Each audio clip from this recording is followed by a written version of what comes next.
جنگل میں گھستے ہی طوطے نے سکون کا سانس لیا۔ واہ، آخر کار میں محفوظ ہوں۔ لیکن جیسے ہی اس نے ارد گرد دیکھا، جنگل کی پراسرار خاموشی نے اسے بے چین کر دیا۔ اچانک ایک خوفناک آواز سنائی دی۔ کون ہے جو میرے جنگل میں داخل ہوا؟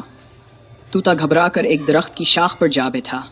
اس نے اوپر دیکھا تو ایک بڑا عقاب اسے گھور رہا تھا۔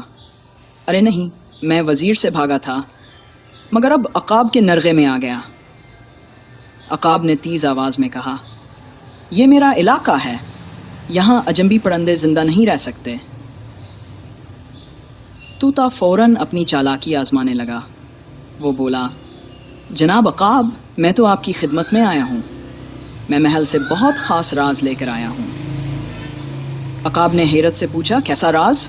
طوطا بولا، اگر آپ میری بات سنیں تو آپ جنگل کے سب سے طاقتور بادشاہ بن سکتے ہیں۔ عقاب نے دلچسپی لی اور بولا، اچھا، پھر بتاؤ کیا راز ہے؟